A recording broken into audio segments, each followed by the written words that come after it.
Just such a sweet afternoon. We've just been hustling around a little to get everything in place with McKenna, and David's here behind the camera there, just looking after some things with the technical side of things. And meanwhile, me and Tommy, we were hanging out and just getting to know each other a bit. We've only just met, and the times that I've met Tommy,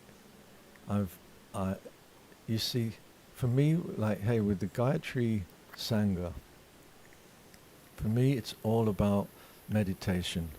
You know, what's on there and what we are sharing, it's our meditation. That's the bottom line. And there's not many people I know a few, of course.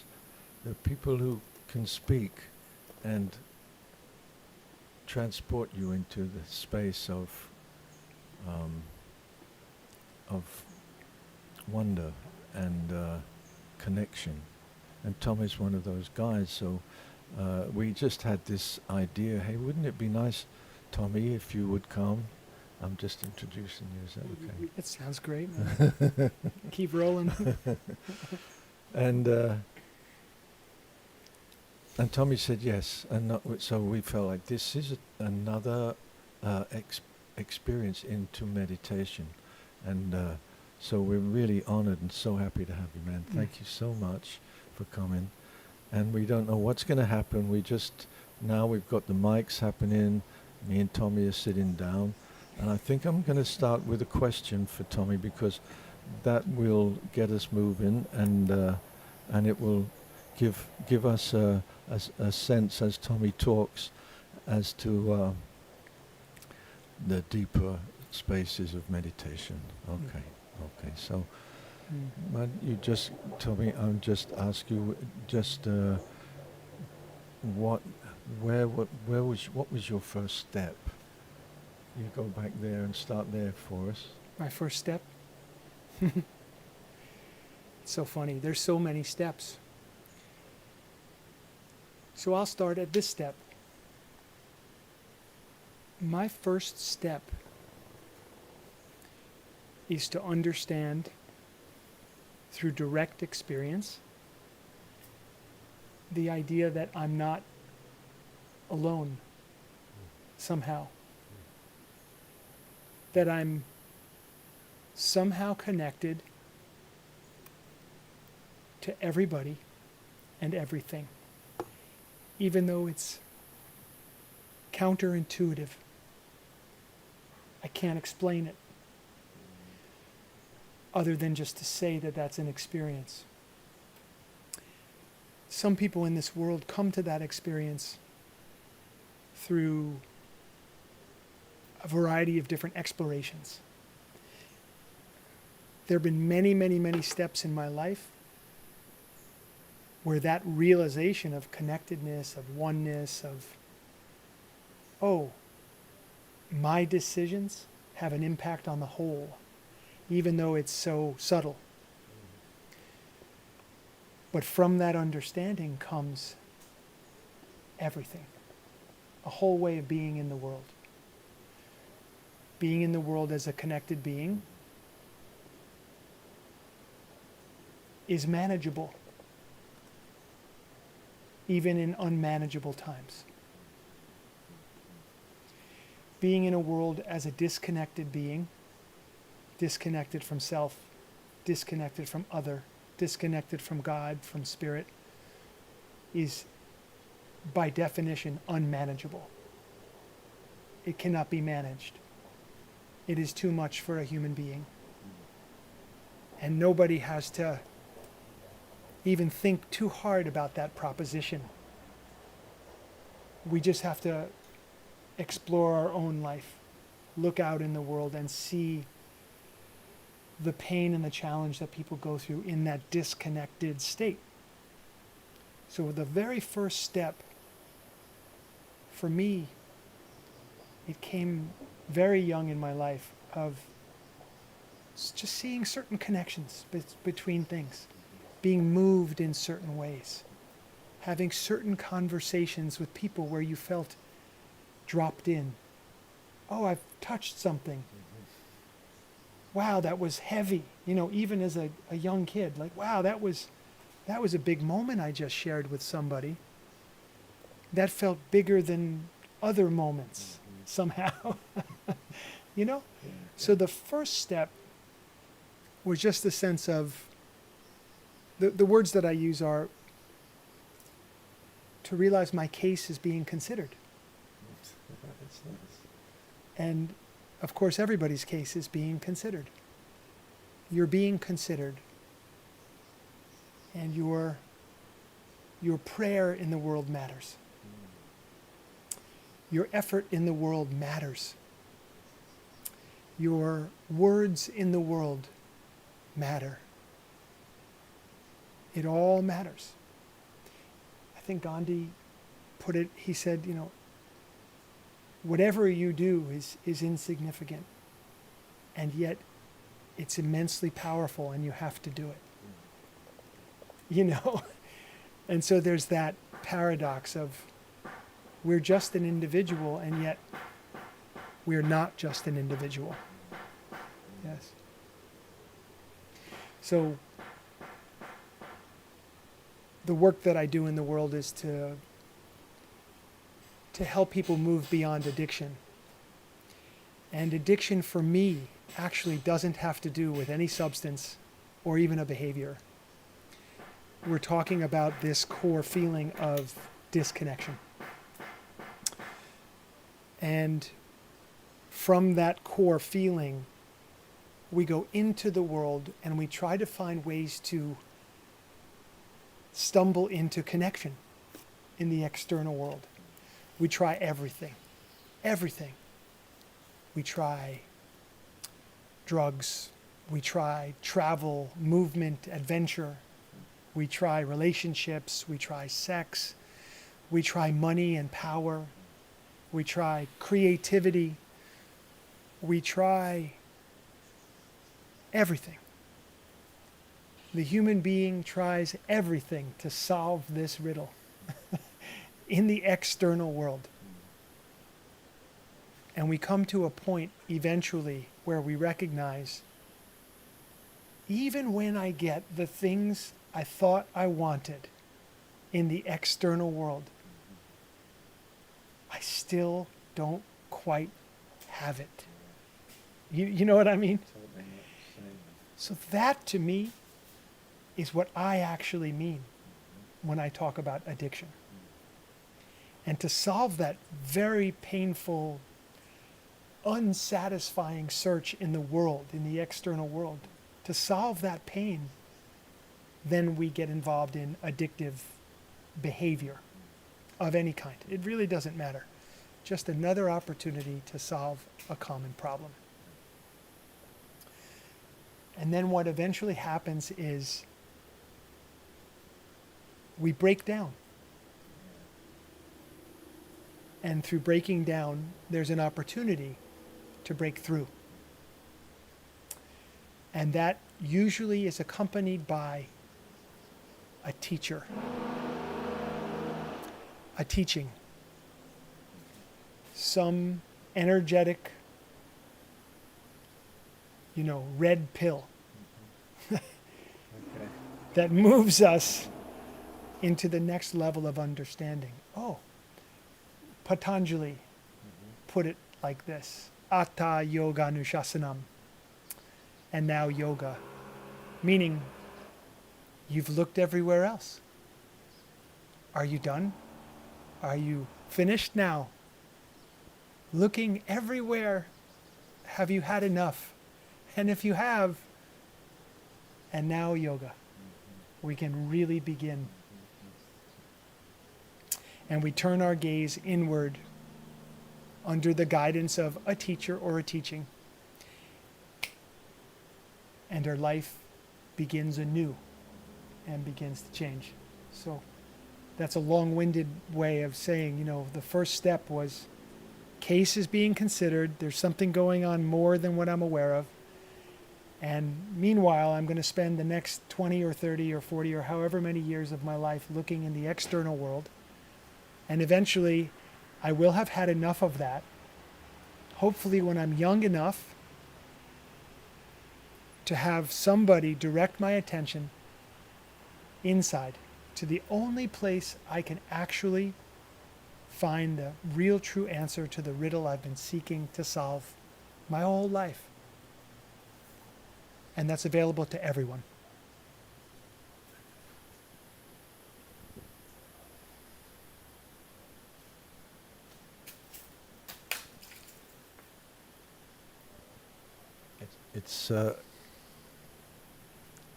Was it inspired in any way by your time with the Grateful Dead? And that was because we related each other's different experiences around Osho and the Grateful Dead, and it was parallel a lot of times. Yes, there's a lot of parallel there. Thank you for bringing that up. The danger of me speaking about the Grateful Dead is that, like my parents, people will immediately think, some people will think, whatever was achieved there, whatever realizations came, they probably came under the influence of some chemical, external chemical. And in our society, the temptation is to write that off as bad or not legitimate, or somehow that's not a part of the tapestry of life because, oh, that was cheating somehow or something, And so if you're listening to this, just imagine the Grateful Dead and what that is, or any body of teachings that went along with music and a community. Think of it as a portal, which for me was an important portal from where I was to where I needed to go. It was an aspect of the tapestry of my adolescence and my 20s. For the first part of my experience with that music and those experiences, absolutely psychedelics were a part of that experience for me. And I've told people in my work all the time that I have no regrets, learned so much, benefited greatly from my explorations with psychedelics and cannabis and other things. That was a part of who I am. It can't be avoided or denied. And ultimately, it was a glimpse of something which was important for me to have that glimpse. But then it had to be integrated into a day-to-day blueprint for living. I had to still be me. I had to still face me. I had to still live one day at a time. I had to find a way to integrate all lessons in my life, whatever teacher they were coming from, had to be integrated in a way that I could move forward in my life and engage in a purposeful, mission-filled life. And it was therefore so beautiful to have those lessons. And it's important to say that those lessons were just moments in time, important for me, and yet not ultimately the vehicle that would ultimately take me where I needed to go. Just a taxi ride along the way. Important, really important. But the Grateful Dead, the music, the lyrics, the experience, the community, it was really the first time in my life that I could get out from under the constraints of my childhood. Get out from under what felt to me like a very small life and a very limited way of seeing things. And that presented for me an unbelievable opportunity to unleash my bliss, my spirit, my joy in every way. I know that you live this too, Miten, in this time that I've gotten to know you, and I've known you a lot longer than you've known me, and been influenced by you and Deva's music so profoundly. So we live in this way where I think we all want to share that idea. There's no limitation And I think if Osho wanted to do anything, it was to push people beyond the limitations of their mind and society, of their parents, on and on. Seduce is a better word. Actually. Seduce. Like the gurus, they always, you feel like, oh, you've made it. You become like, come just a little more, maybe, and then there's the cliff, I love it. Yeah, so you just have to imagine a group of people coming together who felt a little bit lost and a little bit confused and a little bit sad and a little bit limited, who found each other and whose spirits were lifted up through the power of music and the power of the collective community. And that's what it was about. So many of the lyrics, spoke directly to us. One of my favorite lyrics is this from this beautiful song called Althea. I can't talk to you without talking to me. We're guilty of the same old thing. We talk a lot about less and less, and we forget all the love that we bring. And so when you are taking in a lyric like that, under heightened circumstances, amongst a community of people that are sincerely, earnestly listening and looking for the way through, looking for that light. And youthful innocence also. It's pure experimentation. Yeah. In the moment completely. Totally the unknown. Who knows where this is going? Yeah, nobody knows. Right. And And the bands know, but you're all in it together, right? nobody knows where this thing is going, and it scares the shit out of people. And in fact, one of the challenges today is we're all so scared about the unknown. And yet the unknown is actually the present moment. It's the only place you can actually be, actually love, actually heal, is here and now. And it's totally unknown. And it's frightening. And no wonder we want to escape it. So our addiction is, all of us collectively, we're craving the future. We crave something different, something more, something bigger, something better. And that's that sort of inner sort of demon, if you will, if there's a way to put it, that we're just craving the future because the present moment seems so intolerable to us.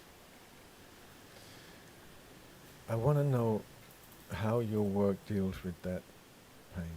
And because, for me and Dave, of course, our thing is sing the mantras. That's your way. That's your way through and into the peace, It's yoga. It's your yoga practice. Well, what you do is part and parcel of what is necessary.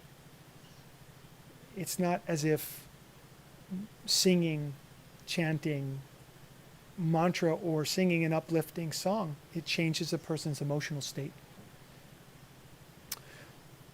One of the difficulties of addiction is that we find ourselves stuck in a very low vibrational energy. Sadness, anger, resentment, fear, jealousy, envy, isolation. I don't fit in here. I don't know how to be in this world. And that's a very real thing. So because people are in that very low grade emotion, and we know scientifically today, what's required to actually create change is we have to elevate our emotional state. We have to do it. It's a part of how a human being can actually change. How do you do that? You do it every time you sing. Yeah. You do it every time you chant. We also do it through the practice of yoga, working with the breath, singing, dancing, immersing ourselves into nature. It's so important. I mean, we're surrounded by it right now. And it is a medicine just being in it. Just being here, breathing.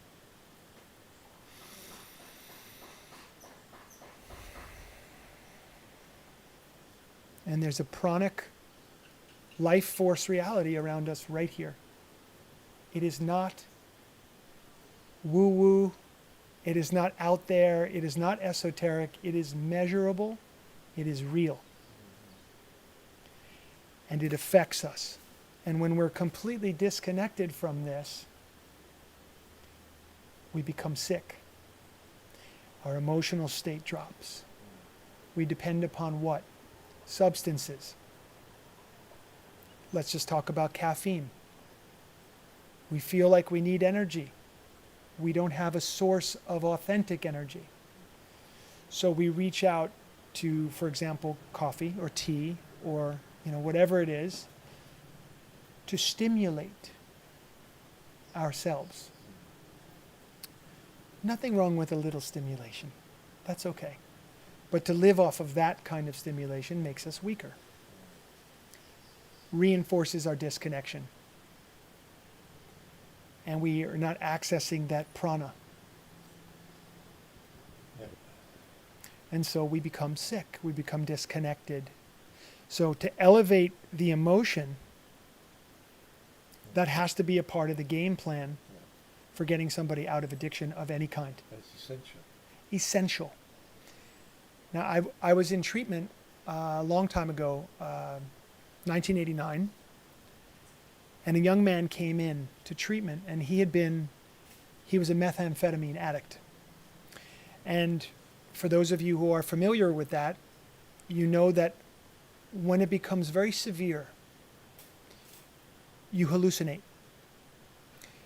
Often very frightening. And so this person came in and they were disconnected from reality completely. Seeing demons and an unbelievable amount of paranoia and stress. And the person hadn't probably slept for 5 or 6 days straight. It's a very painful thing in and of itself, never mind the chemical reality. But we watched this person start to come down. It took about 3 days before this person landed. On the 4th day, they had slept and slept and slept and slept, and finally, they had breakfast, and they presented themselves in our group therapy. When group therapy was ended, they thanked the counselor. This person thanked the counselor and left. Couldn't take it. When that person entered treatment and spent that time coming down, that person's dopamine levels dropped so low that their incentive for being alive was gone. For someone like that to recover, it takes so much love, so much patience. I mean, it's almost a miracle when anyone comes back from there. And then there's the heroin version of that, and then there's the cocaine version of that, and there's the alcohol version of that, when it becomes very severe. So the first thing is a detoxification process. But very quickly, we have to do things which elevate a person's mood. Song and dance is key. Yoga is key. Light exercise is key. Meals are key. And in those first 30, 60, 90 days, so much human interaction. We know that the opposite of addiction is not sobriety. It's connection, human connection and love. So we have to expose a person to love. And when they leave treatment, after 30 days, they've been in this place, they've learned a lot, they're feeling better, but they leave that very safe bubble and they go back out into the world. And how could we possibly expect them? Unless there's a continuum of touch, a continuum of love, a continuum of care. And that's what we're trying to set up in the world, is that continuum. And how is that going? I mean, is it, because it sounds to me as if it's, I mean, it's kind of an obvious thing, and I'm surprised nobody's been thinking, well, this is what we should do. It's so amazing. Yes. People come like,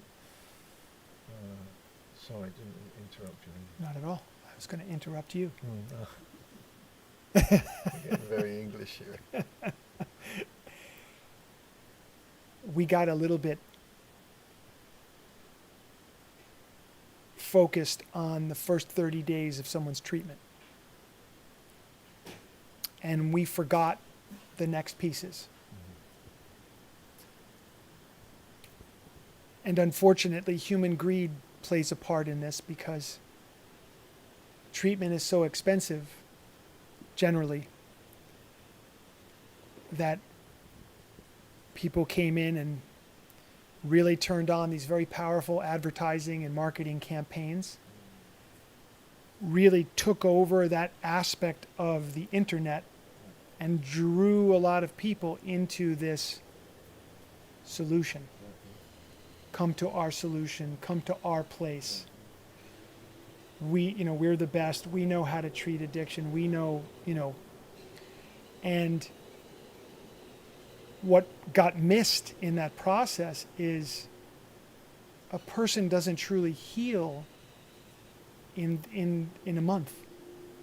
So what would need to be built into a better system would be an explanation of how life will unfold over long periods of time for those people who are interested in training, if you will. This is the term that I love to use, is we train people in the recovery arts.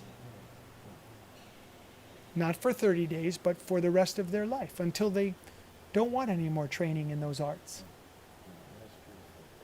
And so that's what's possible. Mm-hmm. Yeah. What do you have to say, Deva? Why is it called 2.0?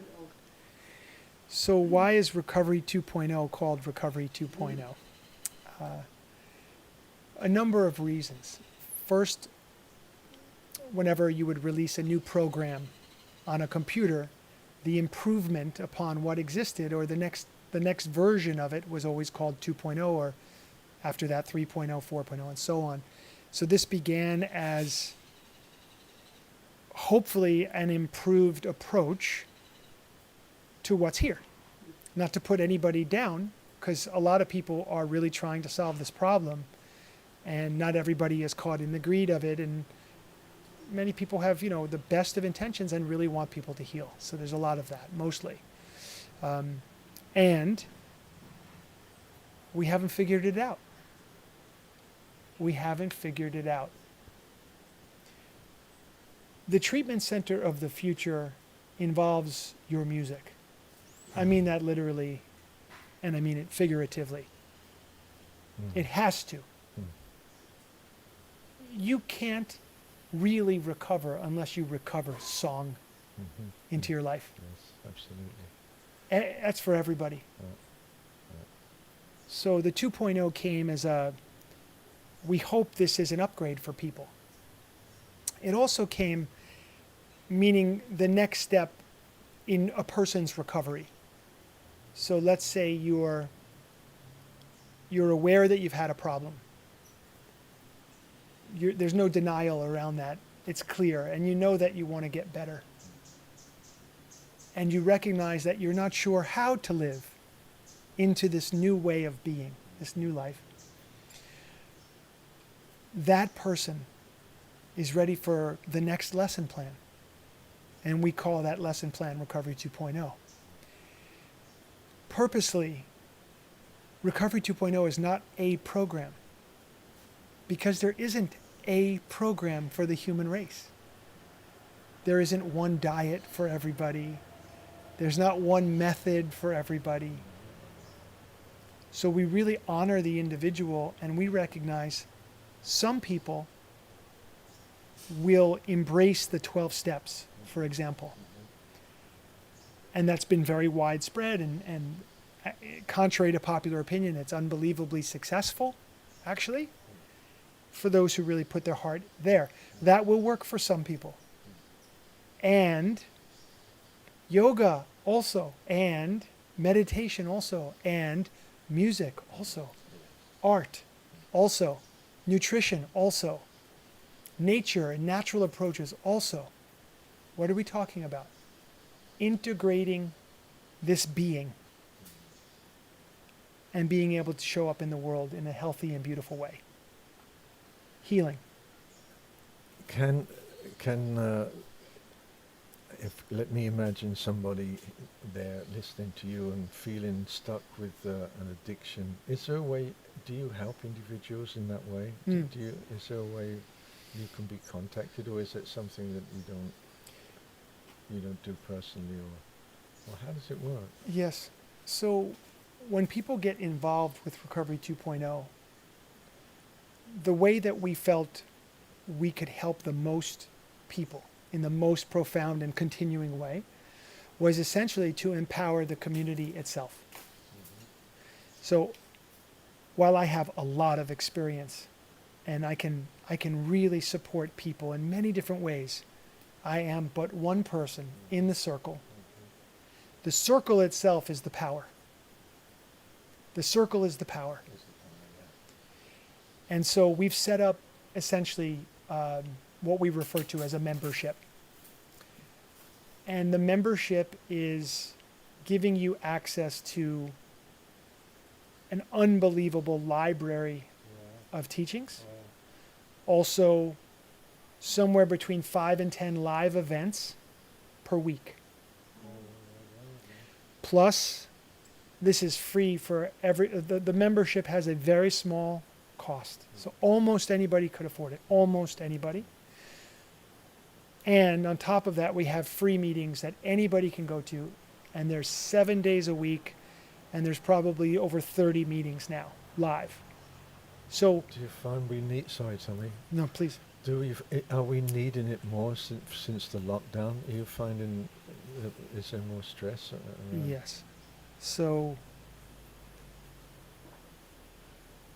the attention on, I'm speaking from the United States perspective now, the attention on our political situation this year, the politicization of the pandemic itself, COVID,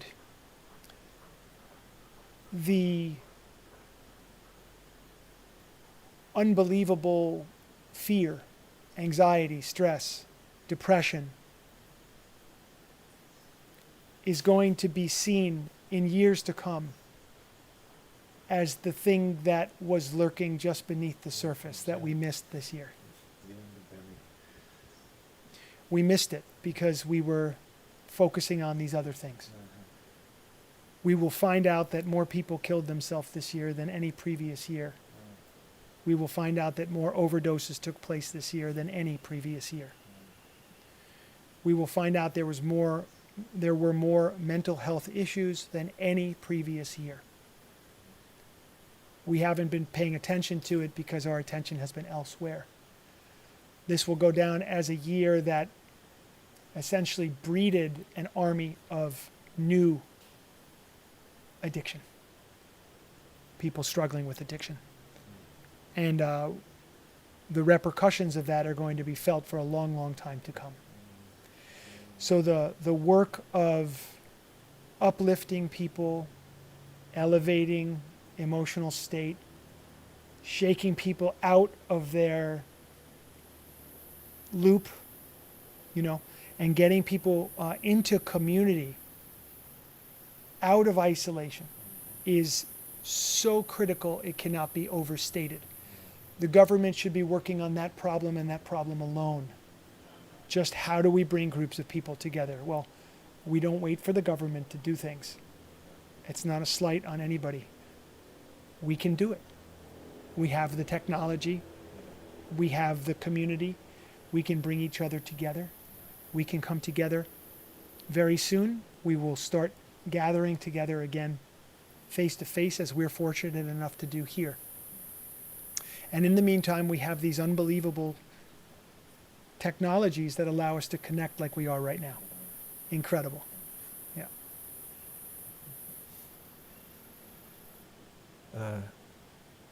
I'm going to let Deva come and sit here because I know she's got some questions for Tommy. So Mhm. I hope you guys are enjoying. I'm really, I'm just loving. This is what I was hoping would happen. Just some inspiration coming from a guest like Tommy, and you know, and a help, and a real obvious way of helping our addictions. Mm. And at the same time, he loves the Grateful Dead, you know. So you cannot go wrong. Love you, Miten.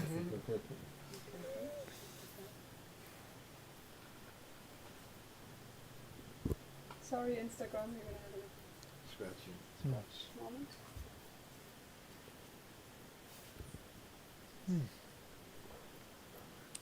Namaste. Namaste, Tommy. That's so beautiful. Thank you, thank you. You know, when you came and the first time when we sat together with Gayatri Japa, and then I actually almost more jokingly said, "Can you get addicted to mantra or meditation?" And you were like, you had that same look, like. And I just wanted to hear more what's behind that look. Yes. So I'm looking at a very specific definition Mhm. of addiction. So let's say that addiction is any behavior, physical or mental, that you continue to do even though it brings a negative consequence Mhm. into your life.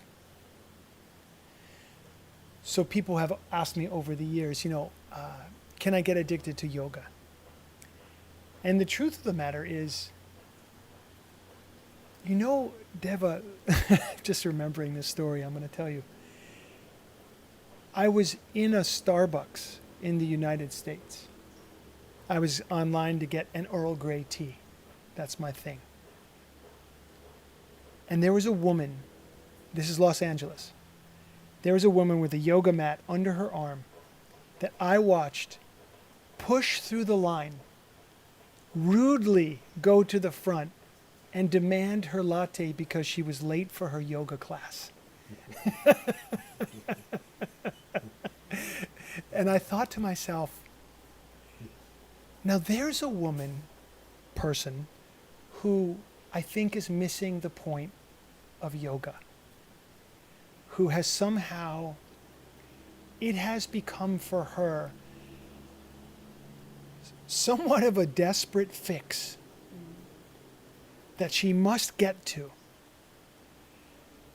And so I think for her on some level, it may have entered this realm of addiction. I've never encountered that from the world of bhakti yoga, chanting, mantra. I suppose if you use any behavior to avoid yourself, to avoid the present moment, then it could become an addiction. So japa, repetition of mantra, could become an addiction for the person who is avoiding themselves rather than facing the realities of the world, just putting themselves into japa. However, that's probably pretty rare. Could you become absorbed in it in a beautiful way that uplifts your being, elevates your emotional state, expands your awareness and consciousness? Yes, but I would not call that addiction. I just realized actually it's that thing of getting somewhere, like with yoga you can still get somewhere, you can get, better at the asanas, or you still have, there's a success or there's an achievement that you can actually physically show. Yes. But with kirtan and bhakti, there's nothing except the moment, And even with japa, you can still, oh, I've done my whatever 150,000 repetitions. There's again that goal. Yes. And but with kirtan, there's really nothing. So it doesn't really lend itself to, to something that you want to get to. It's like I was also thinking of anorexia and bulimia, where you have this goal, like that you work on, and that perfection, perfecting yourself, and that can be like with yoga. You can get into that, that goal of wanting to become perfect, And, Two of the core principles of yoga, abhyasa and vairagya, are just rarely taught until people get into deeper study of yoga. Abhyasa,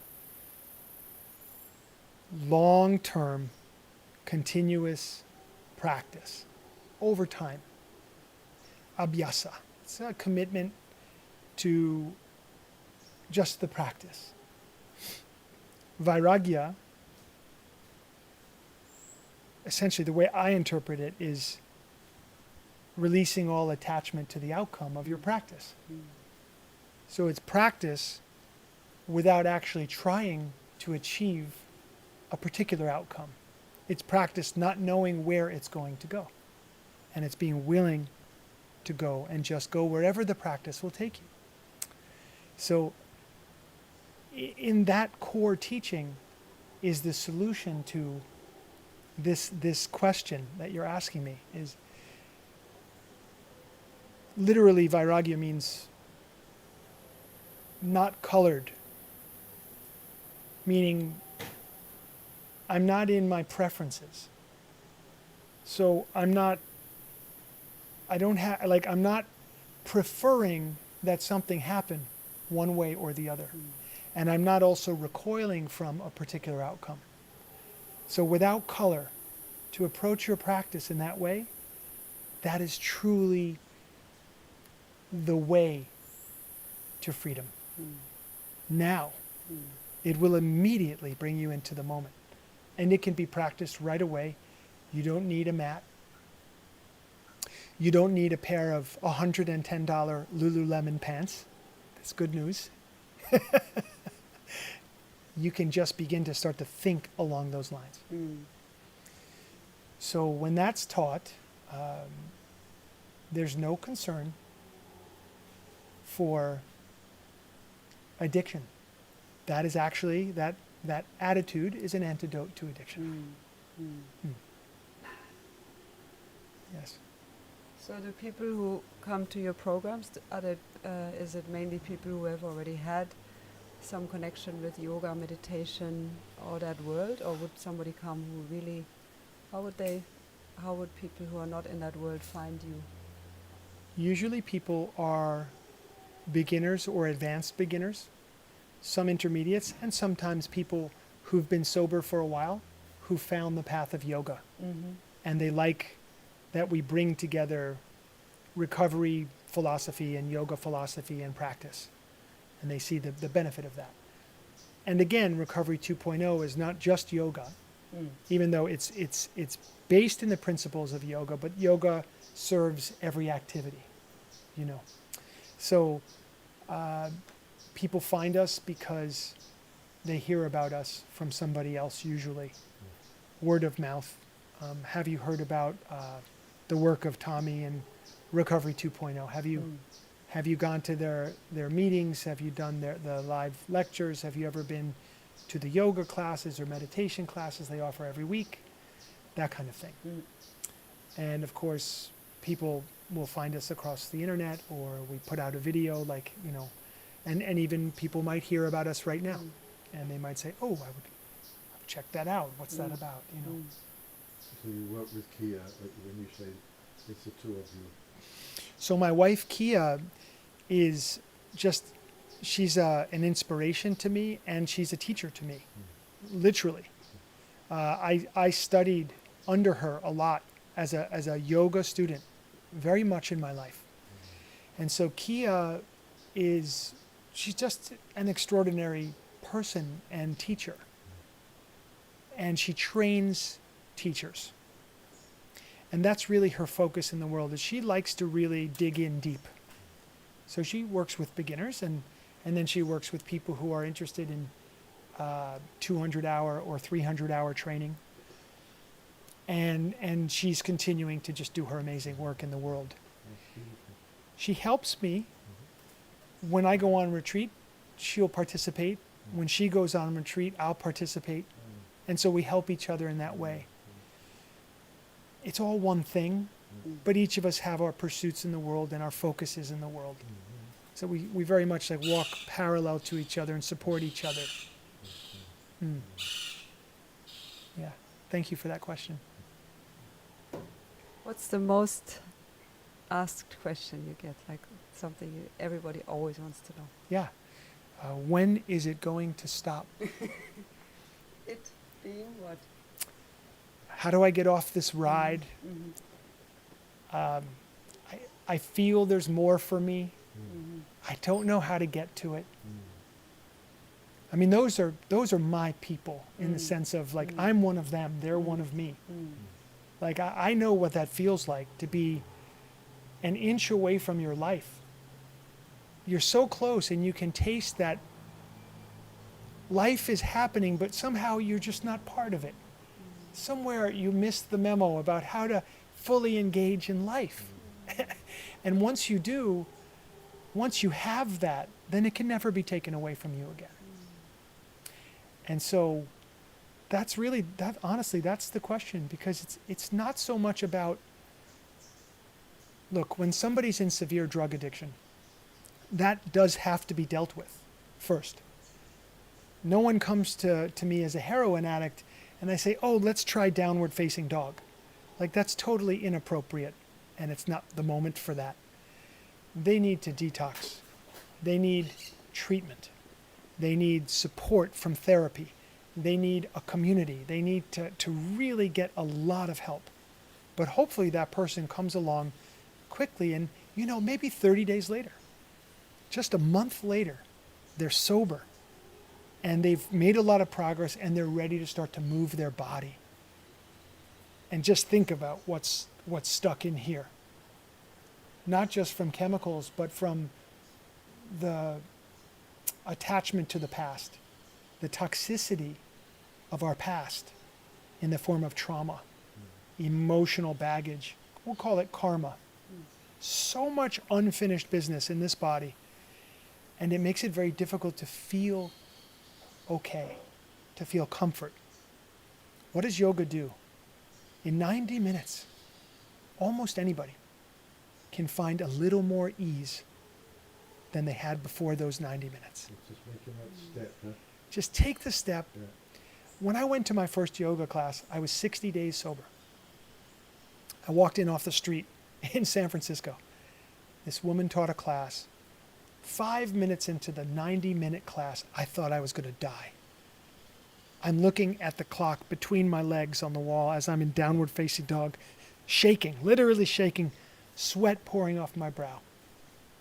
And I thought, oh my God, how am I going to possibly make it through 90 minutes of this? And I struggled my way through the whole class. I did not leave. I stayed there. And at the end, the teacher laid us down in Shavasana. And I laid there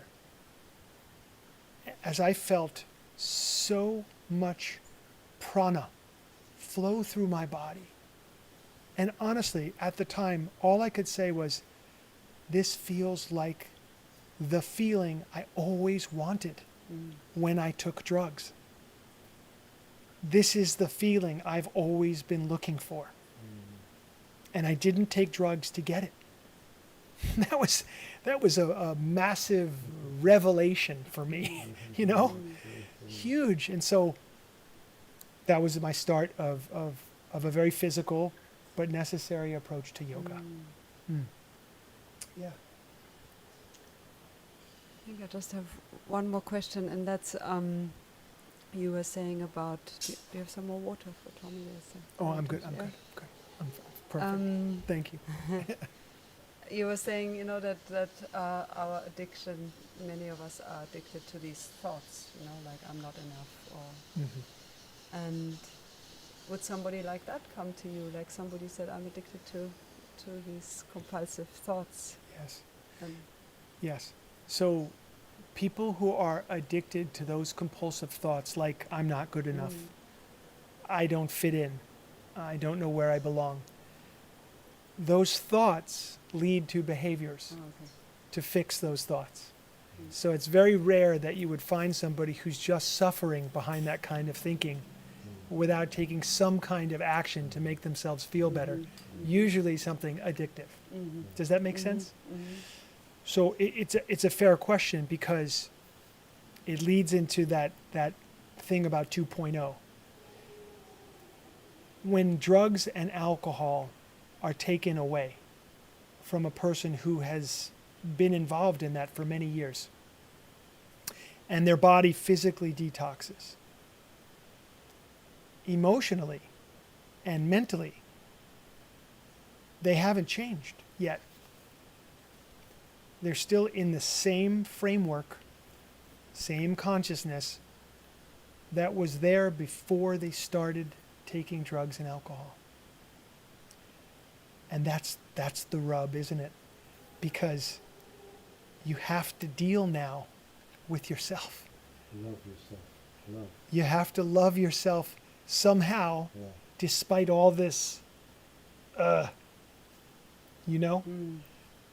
So that's okay, because that's the work of recovery. That's what recovery means. A loving community where you feel, a loving community where you begin to love yourself. There's three things that I would say to anybody who says, what's needed to recover? A teacher, a teaching, and a community. And it's no different than the three jewels of Buddhism: the Buddha, the Dharma, the Sangha. That is what's needed for anybody to advance forward. So if someone's wondering, why do I keep doing the same thing? How do I break out of this? Just ask yourself, who's your teacher? And how can I find one? What teaching should I follow? And the teacher will help you with that. And what's the community I'm supposed to be around? Well, it's other people who have achieved or are achieving the thing that you're seeking. You guys found Osho. What a blessing. We found Osho, and now we found our own community. And now you have your community. The Gayatri Sangha, we really feel the way you were describing. Supported. We are. Yes. We feel this collectively. Yes, so the Gayatri Sangha is exactly that. It couldn't be named any better, actually. It's so beautiful, coming together in sacred community to uplift each other and hold each other up to this ideal of presence and healing and love. And the Gayatri aspect of this sense of illumination is what it's all about. Yeah, it's Perfect. Like really the vitamin C, the vitamin connection that helps our immunity to be strong, not to have to go to addictive behavior, or so we keep our vitamin C levels high. Love it. And we are in sync with our zinc levels. And that's what we and that's the beauty, that's the addictions that, as Hafiz says, that the habits that mint gold, that just create more and more beauty and more. The habits that mint gold. That's what I call a mic drop moment. You drop the mic and then you walk off stage. That moment. It's so good. Can I tell you a quick story? It's about the Gayatri Sangha. Yeah. So right now, probably watching is somebody that works with me, a dear friend named Stacy. She's been working with Recovery 2.0, dedicated for a long time, many years. And she went through the rigors of healing from cancer. I don't think she'll mind me saying that. I hope not, because I've just said it. But really went through it. Really, really went through it. Bravely, valiantly. And she's a survivor, right? And your music and your community, your presence was the thing she turned to, specifically you two, when she was healing. It was her rock that she could turn to, which fueled her healing and allowed her access to something greater than herself, opening her up to a different vibration, and allowed her to heal. And she told me that story. And I was like, do you know Deva and Miten? She's like, yes, I've met them a few times. She says, I've chased them chased after them like a groupie, I think she said. But she was here, and you may recognize her when you meet her someday. But anyway, that's what you do. And so this business of chanting and community and healing, and it's not a joke. It's not for hippies. It's our only hope. It's our only hope. It's the real thing. Yeah. And it really works. And if people could suspend their disbelief, come and get involved, and oops, sorry guys. Whoop. Get involved and open your throat. Open this area and start to express in a high vibe way. Like, you will experience for yourself, we guarantee it, something beautiful and profound. And so the first job is just getting someone to do it. And then, the magic happens. So we're all in the same wavelength. In the same boat. Yeah, in the same boat. Yeah. Oh, thank you. Thank you so much. Deva, thank you. Honestly, just love you so much. Miten, thank you. Love you so much. So grateful. So grateful. Yeah. Love you guys too. Thank you. Namaste. Namaste.